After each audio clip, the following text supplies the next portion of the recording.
తల ఉంచుదాం, కళ్ళు మూసుకుందాం, చిన్న ప్రార్థన చేద్దాం. కృపగల తండ్రి, దాయగలిగినటువంటి మా గొప్ప దేవానికి వందనాలు.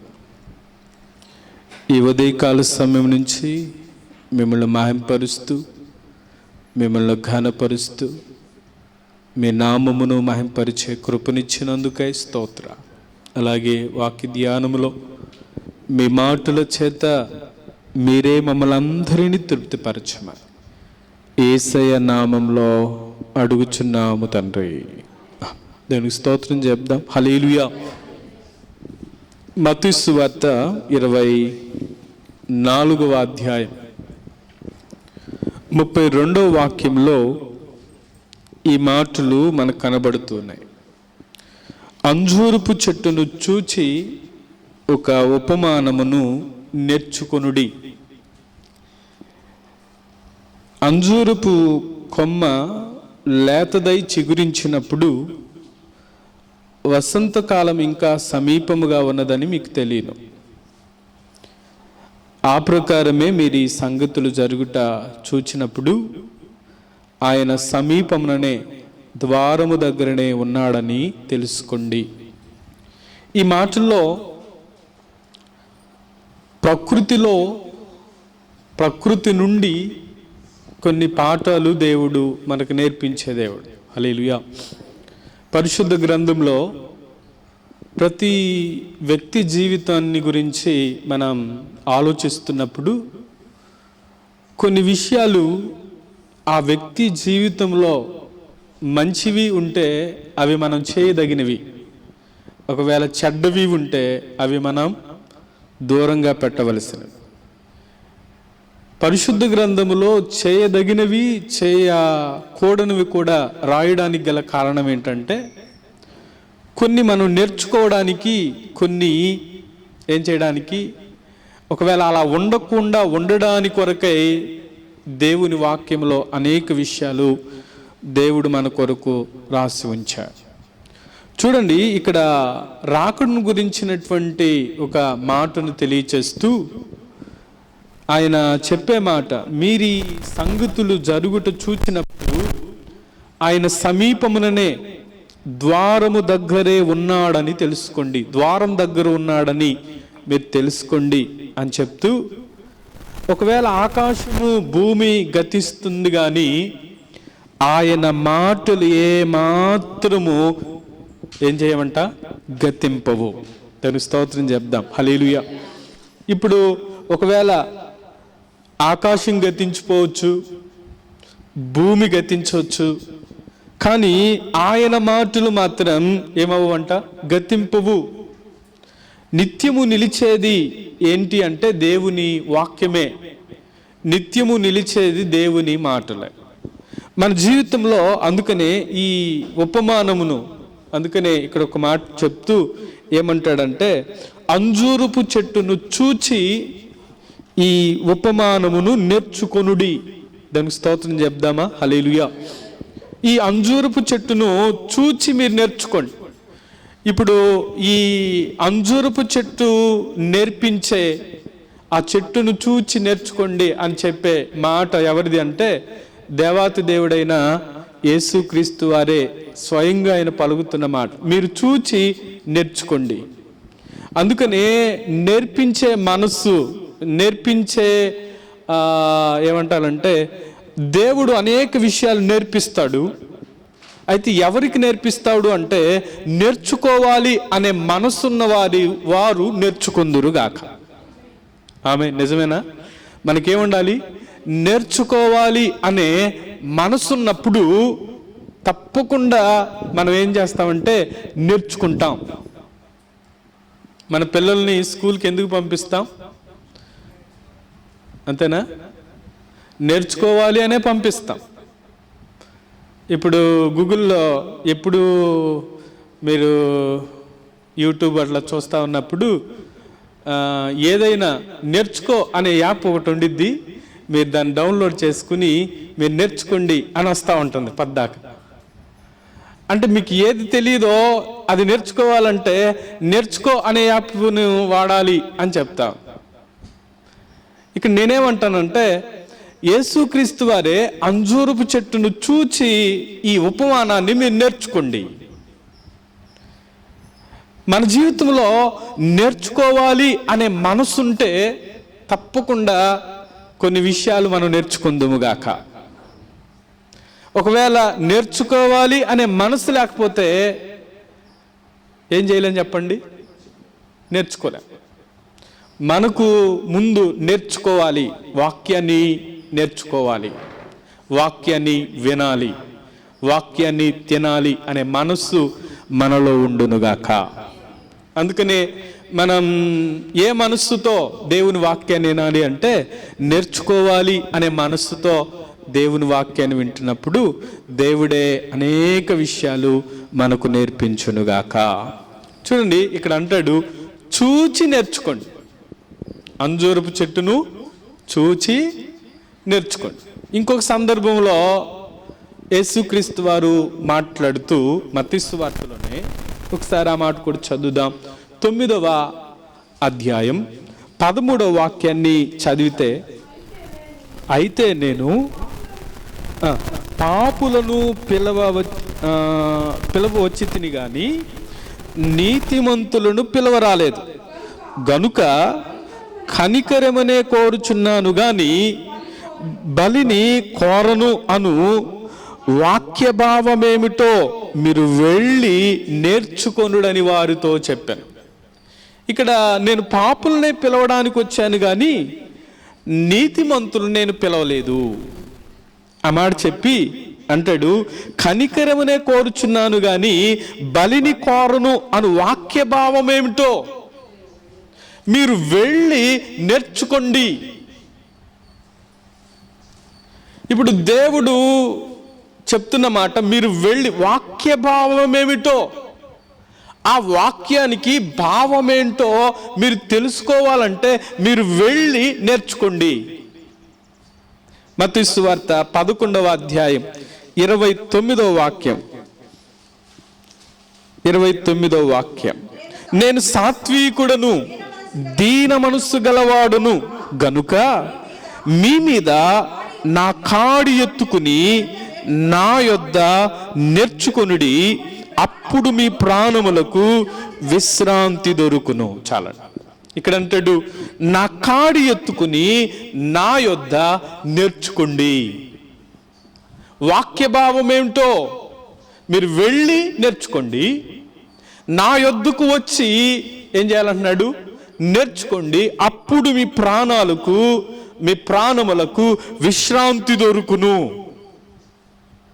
3 మాటలు చెప్తూ వచ్చాను. 1 చూచి నేర్చుకోవటం, 2 వెళ్ళి నేర్చుకోవటం, 3 నా యొద్ద నేర్చుకోవటం. ఇప్పుడు ఎక్కడికి వెళ్ళమన్నాడు? వాక్య భావం ఏంటో. ఇప్పుడు మనం ఎక్కడికి వెళ్ళి నేర్చుకోవాలి? వాక్యం దగ్గరికి వెళ్ళి నేర్చుకోవాలి. ఇప్పుడు మనకు వాక్యం దొరికే స్థలం ఏంటి? దేవుని మందిరం. ఆమె నిజమేనా? ఇప్పుడు ఇక్కడ వాక్యం దొరుకుతుందా? ఇప్పుడు వాక్యము యొక్క భావం ఏంటో మనం నేర్చుకోవాలి అంటే మనం ఎక్కడికి రావాలంటే దేవుని మందిరానికి రావాలి.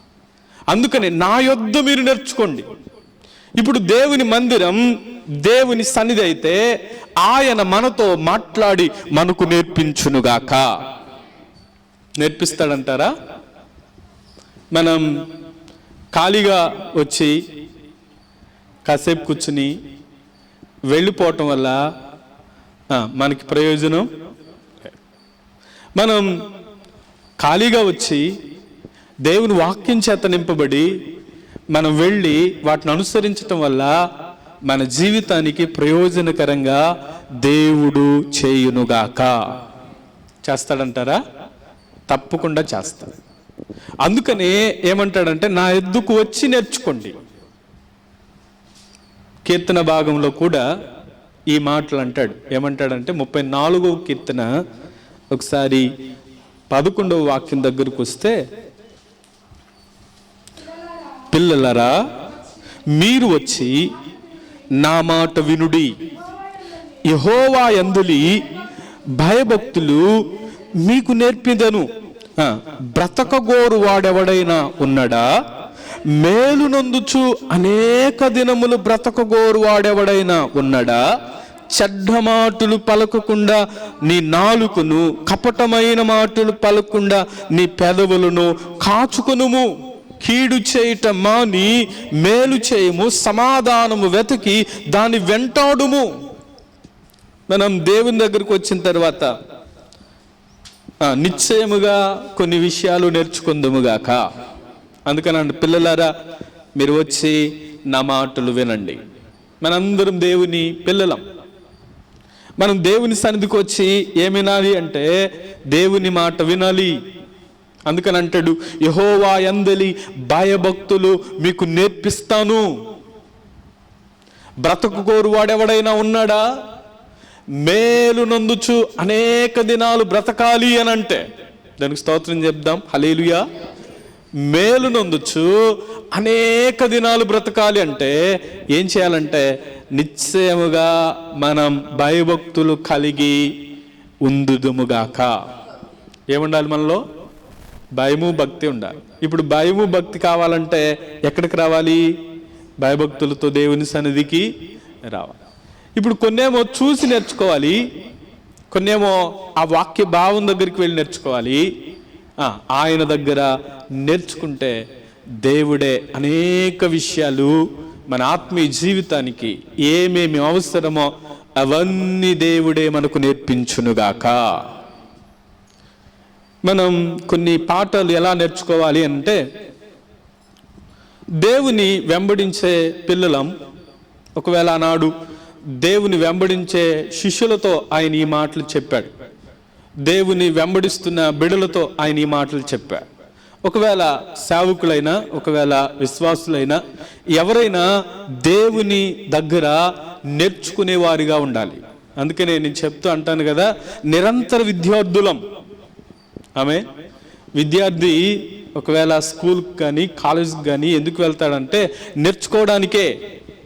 మనం కూడా ఎలాంటి వారం అంటే నిరంతర విద్యార్థులం. మన ఆత్మీయ జీవితానికి, మన ఆత్మీయంగా ఎదగడానికి, ఆత్మీయంగా ఫలభరితంగా ఉండడానికి మన జీవితంలో మనం ఏం చేయాలంటే ప్రతిదినం లేకపోతే అనుదినం మనం ఏం చేస్తూ ఉండాలంటే నేర్చుకుంటూ ఉండాలి.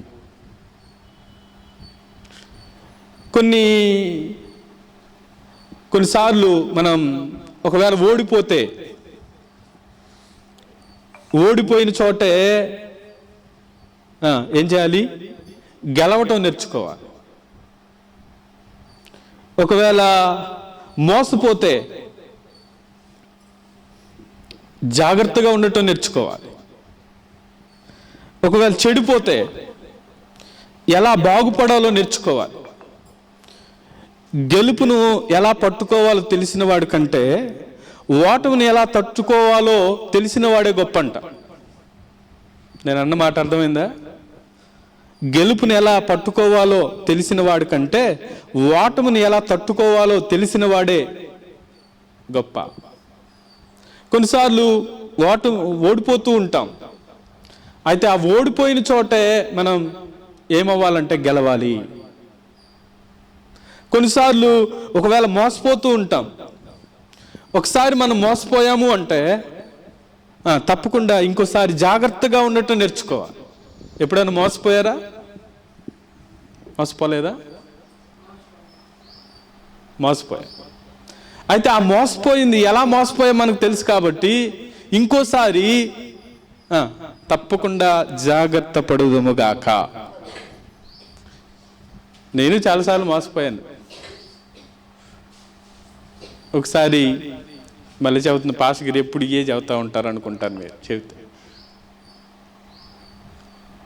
ఒకసారి ఒక పాస్టర్ ఫోన్ చేసి, పాస్టర్ మీకు ఫోన్పే ఉందా అని అడిగాడు. ఏం చెప్పమంటారు? అబద్ధం చెప్పలేనుగా. ఫోన్పే ఉంది అన్నాను. నిన్న జగన్ వేసిన 5,000 వచ్చినాయా అన్నాడు. ఆ ముందు రోజు అందరికి వచ్చినాయి 5,000, నాకు కూడా వచ్చినాయి అన్నారు. ఇంకా 4 రోజులు ఆదివారం. పాస్టర్ అర్జెంటుగా మందిరం దగ్గర ఇసుక ట్రాక్టర్ ఆగి ఉంది. వాళ్ళు దించాలంటే ఏం చేయాలి? డబ్బులు ఇవ్వాలి. డబ్బులు ఇవ్వాలి అంటే ఇప్పుడు నా దగ్గర డబ్బులు లేవు. మీ ఫోన్లో డబ్బులు ఉన్నాయి అన్నారుగా, ఇప్పుడు ఏం చేయాలి? నాకు అవసరతలు లేవా అంటే అవసరతలు ఉన్నాయని అవసరతలు ఉంది అని చెప్పక ముందే ఆయన అంటాడు, వచ్చే ఆదివారం ఇచ్చేస్తా. ఎన్ని రోజులు ఉంది ఆదివారానికి? ఒకవేళ బుధవారం అనుకోండి, ఇంకా 4 రోజులు ఉందిగా.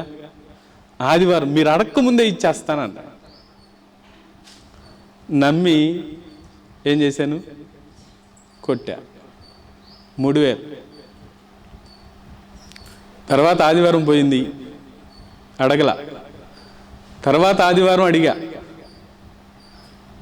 2 ఆదివారాలు ఏమో అడిగా. ఈ ఫోన్ స్విచ్ ఆఫ్. నేను ఫోన్ చేస్తే కట్టేయటం. అలా జరిగి ఇప్పుడు జగన్ ప్రభుత్వం అయిపోయింది. ఇప్పుడు చంద్రబాబు నాయుడు గారు వచ్చారు. 2 సంవత్సరాలు అయిపోయింది. ఎటు అడ్రస్ లేరిక.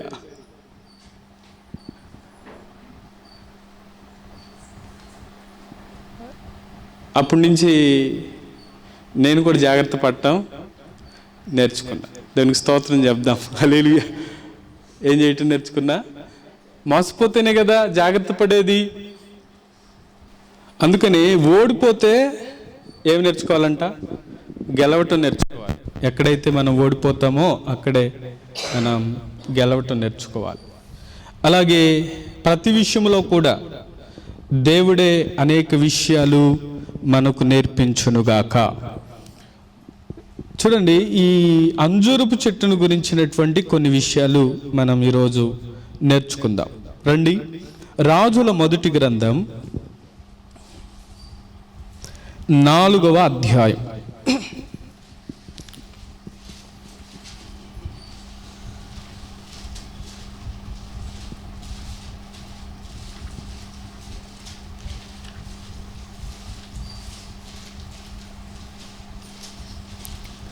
ఇరవై 25వ వాక్యం చదువుతాం. 20 సొలొమోను దినములన్నిటిను ఇశ్రాయేలు వారేమి యూదా వారేమి దాను మొదలుకుని బెర్షెబా వరకును తమ తమ ద్రాక్ష చెట్ల క్రిందను అంజూరపు చెట్ల క్రిందను నిర్భయముగా నివసించుచుండిరి. దేవునికి స్తోత్రం చెప్దాం. హల్లెలూయా. అంజూరపు చెట్టును చూచి నేర్చుకోండి అన్న విషయాల్లో ఒక 4 విషయాలు చెప్తాను, జాగ్రత్తగా. ఈ అంజూరపు చెట్టు ఒకవేళ మన ఆత్మీయ జీవితానికి మనం పోల్చుకుంటే, ఒకవేళ ఆత్మీయంగా మనం వాటిని మనం అన్వయించుకుంటూ ఒకవేళ ఆ చెట్టు ఎలా ఉందో మనం కూడా అలా ఉండడానికి ప్రయత్నం చేయదుముగాక. మొదటి విషయం చెప్తున్నా, అంజూరపు చెట్టు మొదటిది అభయం ఇచ్చేది. ఈ మాట చెప్పండి అందరూ. అంజూరపు చెట్టు అభయం ఇచ్చేది. ఎలా అభయం ఇస్తుంది అంటే, అందుకని ఆ మాటలో మనం చదువుకున్న మాటలో సొలొమోను దినములన్నిటిను ఇశ్రాయేలు వారేమి యూదా వారేమి అక్కడ దాను మొదలుకుని బెర్షెబా వరకు తమ తమ ద్రాక్ష చెట్ల క్రింద అంజూరపు చెట్ల క్రింద వారు ఎలా ఉన్నారంటే నిర్భయముగా నివసించారు. నిర్భయముగా నివసించటం అంటే ఒక చెట్టు క్రింద వారు ఎలా ఆ నీడను ఆశ్రయించటం ద్వారా వారు క్షేమముగా ఉన్నారు. మనం ఒకవేళ ఎండాకాలంలో ఏ చెట్టు కింద ఉంటే బాగుండి చెప్పండి? యాప చెట్టు, అవునా? దాని ఆకులు ఏమైనా పెద్దగా ఉంటాయి అంటారా? యాప చెట్టు ఆకులు చిన్నగానే ఉంటాయి, కానీ పచ్చగా ఉన్న కారణం చేత ఎండని తట్టుకుని మనకు నీడనిస్తూ ఉంటాం. కొన్ని చెట్ల క్రింద మనం నిలబడలేకపోవచ్చు. ఆనాటి కాలంలో ఈ అంజూరపు చెట్టు యొక్క ఆకులు కొంచెం పెద్దగా ఉండేవి. ఈ ఆకులు ఉన్న కారణం చేత జనులు దాని నీడను కూర్చుంటూ ఉండేవాడు. కాబట్టి ఆ నీడను కూర్చుంటూ వారు చక్కగా సహవాసంగా కూడా చేరుతూ ఉండేవారంట. ఒకసారి ఆ మాట కూడా చదవండి. జకర్యా గ్రంథంలో 3వ అధ్యాయం 10వ వాక్యం కూడా మనం చదివితే, జకర్యా గ్రంథం 3వ అధ్యాయం 10వ వాక్యం. ఆ దినమును ద్రాక్ష చెట్ల క్రిందను అంజూరపు చెట్ల క్రిందను కూర్చుండుటకు మీరందరూ ఒకరినొకరు పిలుచుకొని పోవుదురు, ఇదే సైన్యములకు అధిపతియగు యెహోవా వాక్కు. చాలండి, ఇక్కడ రాయబడుతున్న మాట, ద్రాక్ష చెట్ల క్రింద అంజూరపు చెట్ల క్రింద వారు ఏం చేస్తూ ఉన్నారంటే, కూర్చుండుటకు మీరందరూ ఒకరినొకరు పిలుచుకొని పోవుదురు. ఒకవేళ ఈ చెట్టు క్రింద మనం కూర్చోగలం అని అనుకునే చెట్లలో కొన్నే ఉంటాయి. కొన్ని చెట్ల క్రింద మనం కూర్చోలేం. కొన్ని చెట్లు ఒకవేళ ఎలా ఉండొచ్చు అంటే, ఒకవేళ అభ్యంతరకరంగా ఉండే చెట్లు కూడా ఉంటాయి. సరే, ఈ చెట్టు యొక్క లక్షణం ఏంటి అంటే, అది అభయాన్ని ఇస్తుంది. అంటే దాని నీడను మనం ఆశ్రయించిన అది క్షేమాన్ని ఇస్తూ, ఒక సహవాసంగా చేరి వారు కూడుకోవడానికి, ఒకరినొకరు పిలుచుకుని వారు మాట్లాడుకోవడానికైనా ఈ చెట్లు ఎలా ఉందంటే అభయాన్ని ఇచ్చేదిగా. అందుకనే ఈ చెట్టును గురించి మనం మాట్లాడితే, అది దాని కింద నిర్భయంగా నివసించగలరు. అందుకనే మొదటిది అంజూరపు చెట్టు ఎలాంటిది అంటే అభయాన్ని ఇచ్చేది. దాన్ని చూడగానే అభయం ఇచ్చేదిగా, దాన్ని చూడగానే దాని నీడను ఆశ్రయించగానే అది వారికి ఆశ్రయపురముగా. ఒకవేళ మన జీవితాల్లో కూడా ఎదుటివానికి మనం ఎలా ఉండాలంటే అభయం ఇచ్చేవారిగా దేవుడు మనల్ని సిద్ధపరచునుగాక. మనం అభయం ఇచ్చేవారిగా ఉంటామా? ఒకవేళ ఎదుటివానికి మనల్ని ఆశ్రయిస్తే నీడనిచ్చేవారిగానైనా ఉండగలమా? మన దేవుడు ఆశ్రయదుర్గం, మన దేవుడు ఆశ్రయపురము. అందుకనే 6 ఆశ్రయపురాలు ఉన్నాయా? ఎన్ని ఆశ్రయపురాలు? మనం సంఖ్యాకాండంలో చూస్తే, ఒకవేళ నిర్గమకాండంలో ఆ చివరి అధ్యాయాలు చూస్తే 6 ఆశ్రయపురాలు ఉంటాయి. ఒక్కొక్క పేరు, అంటే ఎవరైనా దొంగతనం చేసి కానీ నరహత్య చేసి కానీ వారు ఆశ్రయపురంలోనికి వెళ్ళినప్పుడు ఆ ఆశ్రయపురంలోనికి వెళ్ళిన కారణం చేత ఎవరు వారిని చంపకూడదు. అయితే ఈరోజు మన ఆశ్రయపురం ఎవరు అంటే యేసుక్రీస్తు వారే. హల్లెలూయా. ఎంత ఘోర పాపినైనా ఆయన క్షమించి, ఆయన వారి పాపముల నుంచి విమోచించి వారిని పరిశుద్ధపరచునుగాక. కాబట్టి ఈ అంజూరపు చెట్టు మొదటిది అభయాన్ని ఇచ్చేది. మన దేవుడు అభయాన్ని ఇచ్చేవాడైతే ఆయన బిడ్డలంగా మనం కూడా ఆశ్రయం ఇచ్చేవారిగా దేవుడే మనల్ని చేయునుగాక. కాబట్టి మొదటిది అభయం ఇచ్చేది అయితే, రెండవది ఆరోగ్యం ఇచ్చేది. దానికి స్తోత్రం చెప్దాం. హల్లెలూయా. అంజూరపు చెట్టు ఏమిస్తుందంటే ఆరోగ్యం ఇస్తుంది. ఒకసారి చదువుతారా? రాజుల 2వ గ్రంథంలో, రాజుల 2వ గ్రంథం ఒకసారి మీరు 20వ అధ్యాయం 7వ వాక్యాన్ని మనం చదువుదాం. యెషయా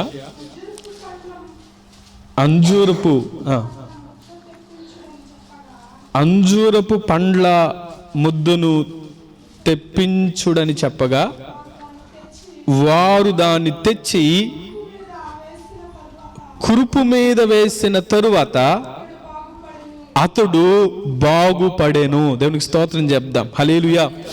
చూడండి, ఈ అంజూరపు చెట్టును గురించి రాయబడుతున్నటువంటి మాట మనకు తెలుసు. హిజ్కియాకి మరణకరమైనటువంటి రోగం వచ్చింది.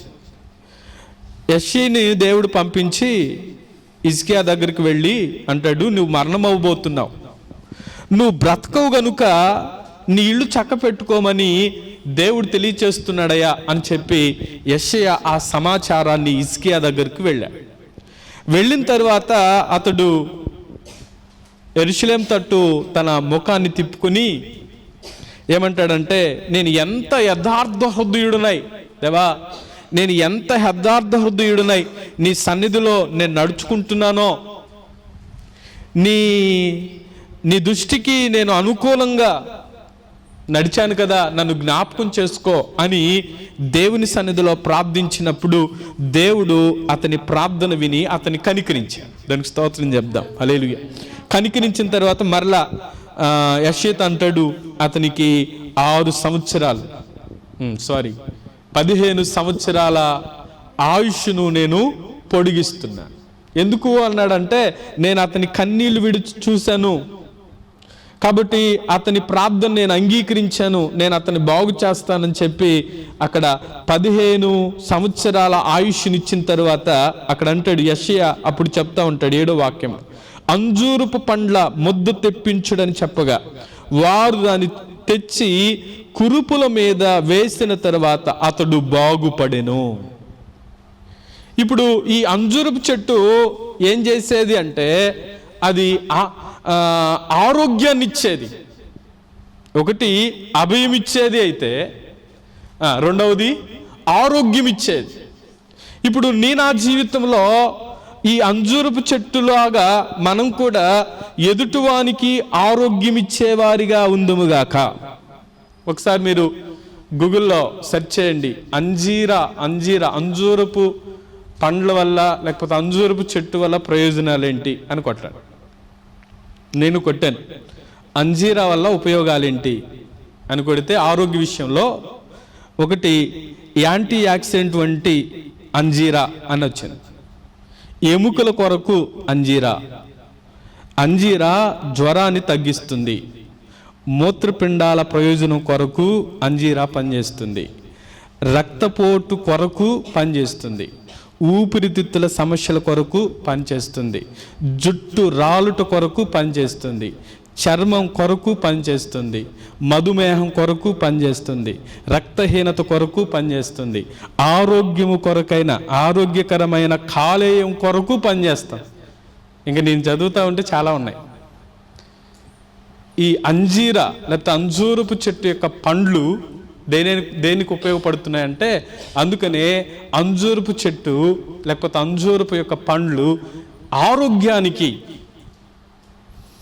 సరే, చెట్టు ఉపయోగం ఆరోగ్యమే, మరి నీవు అంజూరపు చెట్టును మనకు పోల్చుకుంటే మనం కూడా ఎదుటివానికి ఆరోగ్యానికి ఉపయోగపడాలి కదా. సామెతల గ్రంథంలో సొలొమోను, జ్ఞాని అయినటువంటి సొలొమోను చెప్తూ ఒకసారి ఆ మాటలు చదువుదాం. 12వ అధ్యాయం 18వ వాక్యం చదవండి.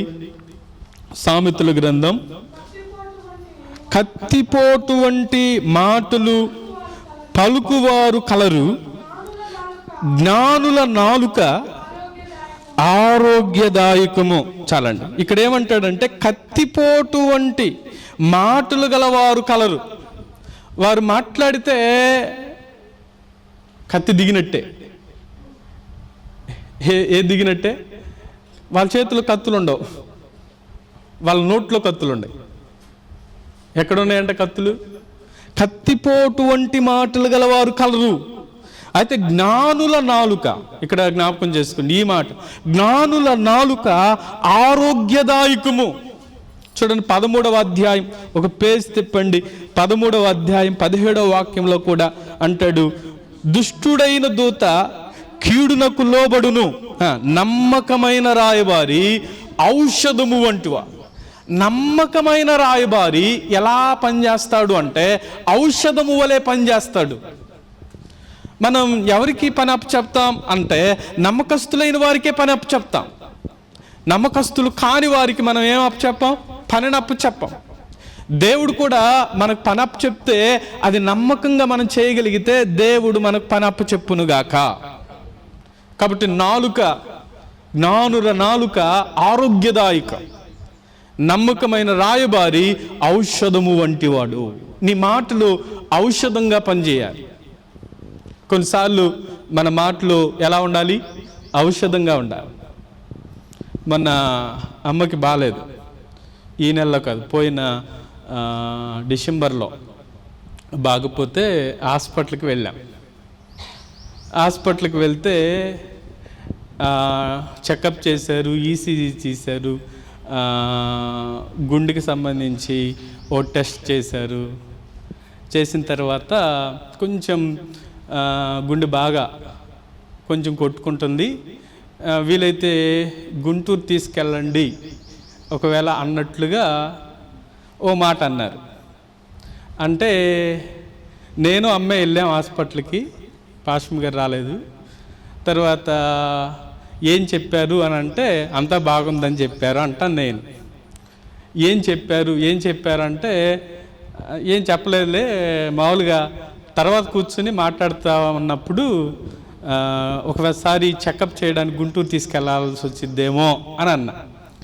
ఈ విషయం చెప్పే ముందు మామూలుగా అక్కడ అంతా నార్మల్గానే ఉంది, డాక్టర్లు అదే చెప్పారు, నేను కూడా మా అమ్మకి అదే చెప్పాను. ఒకవేళ టెస్ట్ కోసం అయితే వెళ్ళాల్సి వచ్చిద్దేమో అన్నట్లుగా ఒక మాట చెప్పారు. ఈ విషయం నేను ఎవరితో చెప్పలేదు, అమ్మతో చెప్పలేదు, పాస్టర్తో చెప్పలేదు, లేకపోతే ఇంట్లో వాళ్ళు ఎవరితో చెప్పలేదు. ఒకరోజు కూర్చుని మాటల మధ్యలో ఇట్లా చేయాల్సి వచ్చిద్దేమో అన్నట్టు నేను చెప్పంగానే డాక్టర్ గారు వాళ్ళు చెప్పినా నువ్వు చెప్పకుండా దాచిపెడతావా అన్నట్లుగా మా పాస్టర్ నా మీద స్టార్ట్ చేశారు. నేను ఒక మాట అన్నా, ఏమన్నానంటే ఇప్పుడు బలహీనంగా ఉన్న వారికి ఇప్పుడు నువ్వు ఆ మాట చెప్పి ఏం చేస్తున్నావు, ఒకవేళ కృంగదీస్తావేమో, వాళ్ళని భయపెట్టి 2 రోజులు బతికే వాళ్ళని 4 రోజులు బతికే వాళ్ళని నువ్వు భయపెట్టి 2 రోజులు చంపేసేటట్టుండవు అని అన్నా. నేను అన్న మాట అర్థమైందా మీకు? ఇప్పుడు బాలేదు, ఓకే. ఇప్పుడు వెంటనే నేను చెప్పటం వల్ల 4 రోజులు బతికేవాళ్ళు అప్పుడే చెప్పటం వల్ల ఎన్ని రోజులు బతుకుతారు? 2 రోజులే బతుకుతారు. ఒకవేళ దాచిపెట్టడం వల్ల ఎన్ని రోజులు బతుకు? 4 రోజులు బతుకుతారు. అంటే అప్పుడు నన్ను రివర్స్ కౌంటర్ అనమాట. అంటే నువ్వేమో 4 రోజులు బతికించేవాడివి, నేనేమో 2 రోజులు అంటే అది తర్వాత ప్రార్థన చేశాం. దేవుడు మొన్న ఎక్కువ తీసినా అసలు ఏమి నార్మల్గా దేవుడు చేశాడు. దేవునికి స్తోత్రం చెప్దాం, హల్లెలూయా. తర్వాత మొన్న కొంచెం ఇన్ఫెక్షన్తో బాధపడ్డారు. దేవుడు దాన్ని కూడా విడిపించినందుకై సమస్త మహిమ దేవునికే కలుగునుగాక. అంటే ఇక్కడ నేను ఎందుకు ఈ మాట చెప్పానంటే, కొన్నిసార్లు మనం తొందరపడి ఏం చేస్తామంటే ఓ మాట అనేస్తూ ఉంటాం. అంటే పాస్టర్ గారు ఇలా అన్నారని చెప్పడానికి కారణం ఏంటంటే, కొన్నిసార్లు మనం తొందరపడి ఒక మాట అనేస్తాం. అది ఔషధంగా పనిచేస్తుందా, ఎలా పనిచేస్తుంది అని చెప్పడానికి చెప్పానంత. ఓకేనా? ఏదేమైనా పాస్టర్ గారు మీకు తెలుసు కదా, కొన్నిసార్లు కఠినంగానే మాట్లాడతారు, కొన్నిసార్లు ప్రేమగా కూడా మాట్లాడతారు. అయితే కొంచెం దుడికెక్కువ పేతురులాగా. ఎవరికి? అందుకే నేనేమో యోహాన్ లాగా కొంచెం నెమ్మది పరుస్తూ ఉంటాను పక్కన. ఓకేనా? కాబట్టి కుటుంబంలో ఎవరైనా సరే ఇద్దరు భార్యాభర్తల్లో ఒకళ్ళు సాఫ్ట్గా ఉంటారు, ఒకళ్ళేమో హార్డ్గా ఉంటారు. అమ్మా ఉండాలా? కొన్ని పరిస్థితుల్లో నేనే పనికిరానేమో అనిపిస్తూ ఉండిద్ది కొన్ని మాట్లాడేటప్పుడు. అంటే పనికిరాదంటే ఆ సమయంలో అలా చేయకపోవటం అనేది కొన్నిసార్లు అలా చేయటమే బెటరేమో అని అనిపిస్తూ ఉండిద్ది. దేవుని ఉద్దేశం అది, దేవుని చిత్తం అది. కాబట్టి ఇక్కడ నేనేమంటానంటే మన నాలుక ఎలా పనిచేయాలంటే ఆరోగ్యదాయకంగా పనిచేయునుగాక. వాక్యం నుంచి నేను చెప్పే మాట ఏంటంటే నాలుక ఆరోగ్యంగా పనిచేయాలి. నాలుక ఎలా ఆరోగ్యమైద్ది? అయిద్దంటారా? అయిద్దావదా? నమ్మకమైన రాయబారి ఔషధము వంటి వాడు.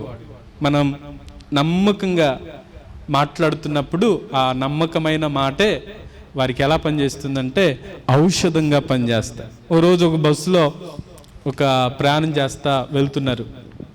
ఒక ఆయనకి హార్ట్ అటాక్ వచ్చింది. హార్ట్ అటాక్ రాగానే అందరూ భయపడతా ఉన్నారు.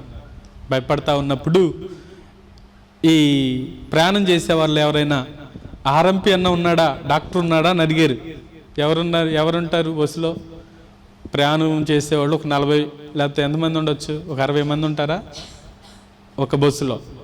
ఓ 40 మంది ఉన్నారనుకోండి. ఇప్పుడు ఎవరన్నా డాక్టర్ ఉన్నారా అని అడిగితే ఎవరు లేరు. కనీసం ఆర్ఎంపీ అన్న ఉన్నారా అంటే ఎవరు లేరు. నర్సులు ఎవరన్నా ఉన్నారా అంటే ఎవరు లేరు. ఒక ఆయనకి ఐడియా వచ్చింది, నేను ఒక ట్యాబ్లెట్ ఇస్తాను, దాన్ని చప్పుతూనే ఉండు, దాన్ని మింగొద్దు అన్నాడంట. ఏం చేశాడంటే ఒక గుండి పీకి తన నోట్లో పెట్టాడు. ఏం పీకాడు? తన చొక్కాకున్న ఒక గుండి పీకి నోట్లో పెట్టాడు. నోట్లో పెట్టి ఏమన్నాడు? మింగొద్దు, దాన్ని చప్పరిస్తూనే ఉండు అన్నాడు. ఇప్పుడు ఎప్పుడైతే భయపడతా ఉన్నాడు, ఆ గుండి నోట్లో పెట్టుకున్నాడు, చప్పరిస్తా ఉన్నాడు, ఇంటికి వెళ్ళిన దాకా ధైర్యంగా ఉన్నాడు. హల్లెలూయా. అంటే ఒక ఔషధంలాగా ఏం పని చేసిందంటే మాట పనిచేసింది. కాబట్టి ఈ అంజీర లేకపోతే అంజూరపు చెట్టు యొక్క ఫలాలే కానీ చెట్టు అది ఆరోగ్యం ఇచ్చేది, అది ఉపయోగకరంగా మారుతుంది. మన జీవితాలు కూడా అలా ఉపయోగకరంగా దేవుడు మార్చునుగాక. చూడండి, ఇంకొక మాట చదువుదాం. అంజూరపు చెట్టును గురించి మరొక మాట ఏమంటాడంటే, సమూయేలు రాసిన మొదటి గ్రంథంలో 30వ అధ్యాయం 11-12 వాక్యాలు చదువుదాం. చదువు. ఒక ఐగుప్తీయుడు కనబడెను, వాడు దావీదు నొద్దకు వాడిని తోడుకుని వచ్చి, వాడు 3 రాత్రింబవళ్ళు అన్నపానములేమియు పుచ్చుకొనలేదని తెలుసుకొని వాడికి భోజనము పెట్టి దాహమిచ్చి అంజూరపు అడలోని మొక్కను 2 ద్రాక్ష గెలలను వానికిచ్చిరి. వాడు భోజనం చేసిన తర్వాత వాని ప్రాణము తెప్పరిల్లగా. చాలండి. ఈ మాటను బట్టి నేనేమంటానంటే, అంజూరపు చెట్టు ఆహారాన్ని ఇచ్చేది. మొదటి మాట చెప్పండి. అంజూరపు చెట్టు అభయం ఇచ్చేది. ఓకే, ఆశ్రయం ఇచ్చేదన్నా అభయం ఇచ్చేదన్నా ఒకటే. రెండవది, అంజూరపు చెట్టు ఆరోగ్యాన్ని ఇచ్చేది. మూడవది, అంజూరపు చెట్టు ఆహారాన్ని ఇచ్చేది. ఇప్పుడు అంజూరపు చెట్టు అది ఫలభరితంగా ఉంటే అది ఆహారంగా మారుతుంది. ఒకవేళ ఫలాలే లేకపోతే దానివల్ల ప్రయోజనం ఉండదు. ఓ రోజు ద్రాక్ష తోటలో ఒక అంజూరపు చెట్టు నాటాడంట. దానికోసం ఎవరు వెళ్ళారు? దేవుడే, అంటే యజమాని వెళ్ళి దాన్ని వెతుకుతూ ఉన్నాడు. వెతుకుతూ ఉన్నప్పుడు ఆకులు ఉన్నాయి కానీ ఏమి లేవు, ఫలాలు లేవు. అప్పుడు అంటాడు, దీనివల్ల ఈ భూమి వ్యర్థమైపోయింది, దీనివల్ల ప్రయోజనమే లేదు. నేను 3 సంవత్సరాల నుంచి దీన్ని వెతుకుతున్నాను కానీ ఒక్క కాయ కూడా ఇది కాయలేదు. దీన్ని ఏం చేద్దామని, నరికేద్దాం అని అన్నప్పుడు ఆ తోటమాలి అంటున్నాడు, అయ్యా నేను దానికి స్థానం ఇచ్చాను, అంటే దానికి ఎరువేస్తాను, నేను దానికి నీరు పోస్తాను, ఈ సంవత్సరమైనా ఉండనిద్దాం. దానికి స్తోత్రం చెప్దాం. హల్లెలూయా. ఈ సంవత్సరమైనా ఉండనిద్దాం అంటే దేవుడు దానికి ఏమిస్తూ వచ్చాడంటే అవకాశం ఇస్తూ వచ్చాడు. ఇప్పుడు నా జీవితంలో కూడా దేవుడు ఏమి ఇవ్వాలనుకుంటున్నాడంటే అవకాశం ఇస్తూ ఉన్నాడు. ఏమిస్తున్నాడంటే అవకాశం ఇస్తున్నాడు. ఎందుకు అవకాశం ఇస్తున్నాడు అంటే ఫలభరితంగా ఉండాలని. దానికి స్తోత్రం చెప్దాం. హల్లెలూయా. మనం ఆరోగ్యంగా లేకపోతే మన ఫలాలు ఫలించాలని దేవుడు ఎదురు చూస్తూ ఉన్నాడు. ఇప్పుడు మనలో ఆత్మ ఫలము పని చేయునుగాక. ఏం ఫలం అది? ఆత్మ ఫలం ఏమనగా చెప్పండి. ప్రేమ, సంతోషము, సమాధానము, దయాళత్వము, దీర్ఘశాంతము, ఇంకా ఆశా నిగ్రహం. ఇక్కడ 9 మాటలు రాస్తా ఉంటాం. ఫలము అంటే ఆత్మ ఫలమేమనగా మనలో ఫలభరితంగా ఉండాలి. ఇప్పుడు ఆ చెట్టును చూస్తే ఆ చెట్టు వల్ల మనకి ఎప్పుడు ప్రయోజనం అంటే అది కాయలు కాస్తూ ఉన్నప్పుడు. ఒకవేళ అది ఫలభరితంగా లేకపోతే దానివల్ల మనం ఏమనుకున్నామంటే ఈ నేల వ్యర్థమైపోయింది. మన జీవితంలో కూడా మనం ఎదుటివానికి ఆహారం ఇచ్చేవారిగా, అలాగే ఎదుటివానికి ఫలభరితంగా మనం కనబడుదుముగాక. అందుకనే నీ మాటలు ఎదుటివాన్ని ఎలా ఉండాలంటే, ఆ ఆకలి ఒకవేళ అంజూరపు యొక్క అడలోని మొక్కను తీసుకుని తినగా, లేకపోతే అతని ప్రాణం తెప్పరిల్లింది అని రాయబడి. భోజనం చేశాడు. ఇప్పుడు భోజనం చేయటం కంటే ఏం తింటే బలం వచ్చి చెప్పండి? డ్రై ఫ్రూట్స్, అంతేనా? ఇప్పుడు అంజూరపు అడ అంటే అర్థం ఏంటంటే అంజూరపు చెట్టు ఆ కాయలు ఎండబెట్టినవి అని అర్థం. ఇప్పుడు డ్రై ఫ్రూట్స్ తింటేనే మంచి బలం. ఇప్పుడు వాని ప్రాణం తెప్పరిల్లింది. ఈ అంజూరపు చెట్టు వల్ల ప్రయోజనం ఏంటంటే అది ఆహారంగా మారింది. మన జీవితంలో కూడా ఆత్మీయంగా అభివృద్ధి చెందుతూ ఆత్మ ఫలము కలిగి ముందుకు సాగుదముగాక. చివరిగా ఇంకొక మాట చూడండి, న్యాయాధిపతుల గ్రంథంలో 9వ అధ్యాయం, న్యాయాధిపతుల గ్రంథం 9వ అధ్యాయం 10వ వాక్యం చదువుదాం. అప్పుడు చదవను. మమ్మును ఏలుమని అంజూరపు చెట్టును అడుగగా, అంజూరపు చెట్ల మీద రాజునయుండి ఇటు అటు ఊగుటకు నా మాధుర్యమును నా మంచి ఫలములను నేనియ్యక మానుదునా అని వాటితో అనెను. ఈ మాటను బట్టి నేనేమంటానంటే ఆధిక్యతను కోరనిది. దానికి స్తోత్రం చెప్దాం. హల్లెలూయా. ఏం కోరలేదు అంటే ఆధిక్యతను కోరలేదు. అన్నీ ఆతోనే.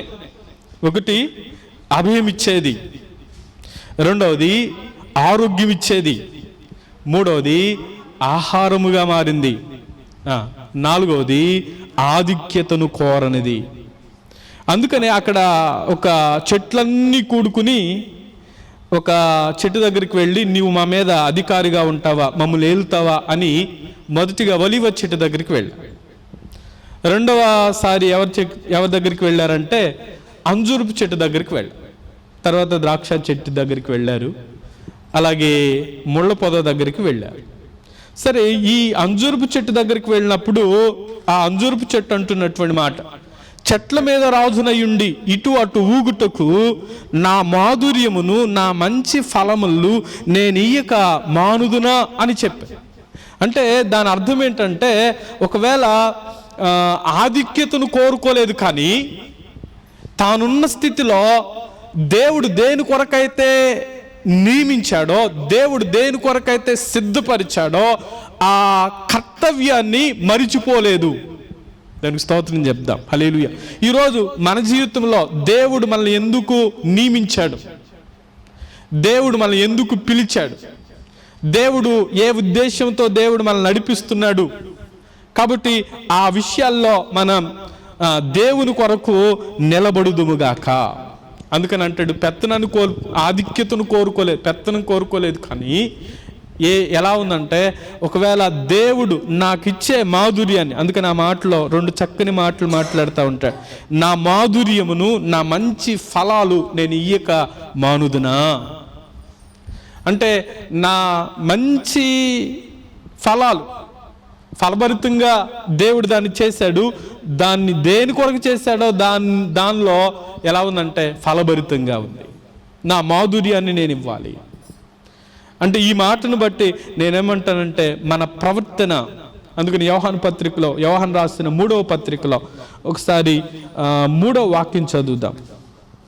యోహాను రాసిన 3వ పత్రిక 3వ మాట, నీవు సత్యమును అనుసరించి నడుచుకొనుచున్నావు గనుక సహోదరులు వచ్చి నీ సత్య ప్రవర్తనను గురించి సాక్ష్యము చెప్పగా విని బహుగా సంతోషించితిని. చాలండి. ఈ మాటలో నీవు సత్యాన్ని అనుసరించి నువ్వేం చేస్తున్నావంటే నడుస్తున్నావు. ఇప్పుడు మన గురించి మనం చెప్పే సాక్ష్యం కంటే మన గురించి మన పక్కనున్న సహోదరులు చెప్పే సాక్ష్యం చాలా గొప్పది అంట. ఆమె ఇప్పుడు నా గురించి నేనే చెప్పుకున్నాను అనుకోండి, కొన్ని మాటలు ఏం చెప్పొచ్చు, నా గురించి నేనే సాక్ష్యం చెప్తే కొన్నిసార్లు ఏం చెప్పుకోవచ్చు, నా గొప్ప చెప్పుకోవచ్చేమో. అంటే నేనేగా చెప్పుకుంటుంది. నా గురించి నేను చెప్పినప్పుడు ఎదుటివానికి ఆయన ఏదో గొప్ప చెప్పుకున్నట్టు ఉంది అని అనిపిస్తాం. కానీ నీ గురించి నీ పక్కనున్న వారు చెప్పే సాక్ష్యం,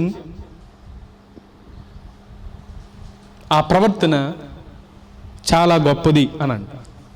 అంతేనంటారా? ఇప్పుడు మన గురించి సాక్ష్యం చెప్పాలి అని అంటే ఎవరు చెబితే బాగుండి చెప్పండి? ఇంట్లో ఒకవేళ భార్య భర్తను గురించి సాక్ష్యం చెప్పాలి. భర్త అంతేనా? భార్య భర్తను గురించి చెప్పాలి, భర్త భార్యను గురించి చెప్పాలి. ఒకవేళ ఈ తల్లిదండ్రుల గురించి ఎవరు సాక్ష్యం చెప్పాలి? పిల్లలు చెప్పాలి. పిల్లల సాక్ష్యం ఎవరు చెప్పాలి? తల్లిదండ్రులు చెప్పాలి. అందుకని ఆ మాటలు ఏమంటారు? నువ్వు సత్యమును అనుసరించి నడుచుకొనుచున్నావు గనుక నీ సహోదరులు వచ్చి నీ సత్య ప్రవర్తనను గురించి సాక్ష్యము చెప్పగా విని బహుగా సంతోషించింది. కాబట్టి సహోదరులు వచ్చి ఆ సత్య ప్రవర్తనను గురించి వారు ఏం చెప్తున్నారంటే సాక్ష్యం చెప్తున్నారు. మన సాక్ష్యం మన సహోదరులు చెప్తే నిజమే, మనం చెప్పుకునే కంటే మన పక్కనున్నవారు మన గురించి ఓ మంచి సాక్ష్యం చెప్పుదురుగాక. మనం అనుసరిస్తున్న విధానం, మనం నడుస్తున్న విధానం, మాట్లాడుతున్న విధానం, ప్రవర్తిస్తున్న విధానం అన్నీ మనం అనుకుంటాం ఎవరు మనం చూడలేదులే అని అనుకుంటాం. పిల్లంట అమ్మా పిల్లంట ఏం చేసి పాలు తాగుతా ఎవరు చూడలేదులే అని అనుకునేదంట. మన జీవితంలో మనల్ని అన్నీ లేకపోతే అందరూ గమనిస్తూనే ఉంటారు. మన మాట, మన క్రియ, మన ప్రవర్తన. అయితే మన మాట ఎలా, మన ప్రవర్తన ఎలా ఉండాలి? సత్యమును అనుసరించి నడవాలి. ఆమె నేనే సత్యం, నేనే మార్గం, నేనే సత్యాన్ని అనుసరిస్తున్నావు అంటే క్రీస్తుని అనుసరిస్తున్నావు. నీలో సత్యం పనిచేస్తుందంటే క్రీస్తు నీలో పనిచేస్తున్నాడు. సత్యం నీలో లేదు అంటే నీలో క్రీస్తు.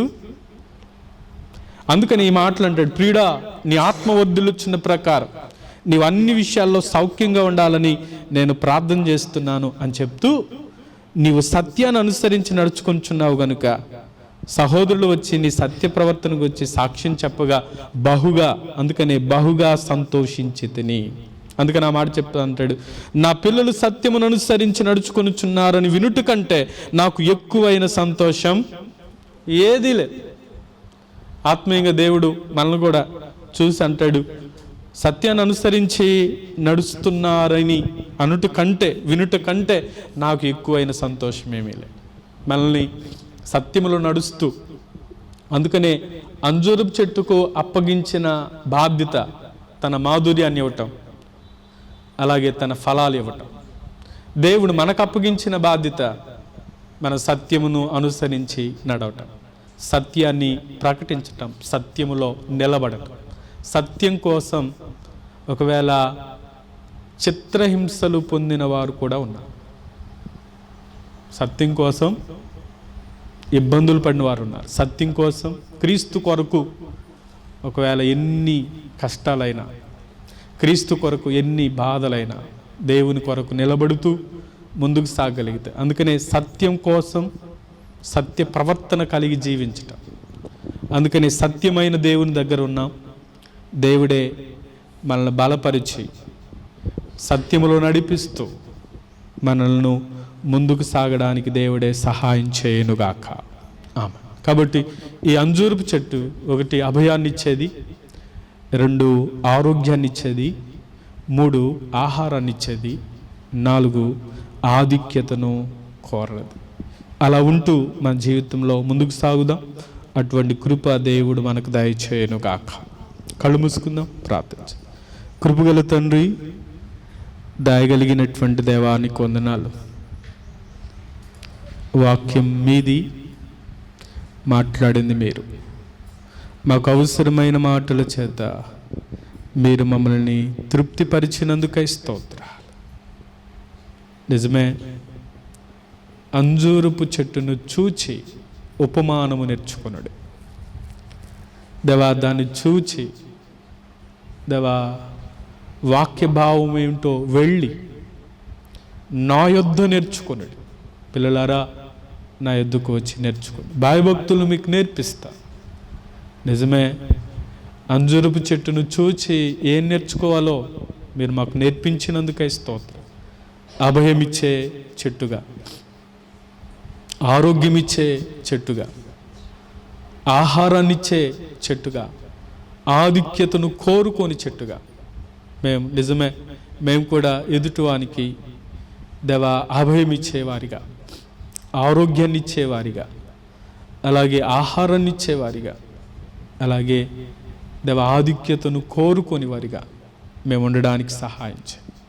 నిశ్చయంగా ఈ మాటలు మీ బిడ్డల జీవితాలకు మేలుకరంగా మార్చమని యేసయ్య నామములో అడుగుచున్నాము తండ్రి. ఆమేన్.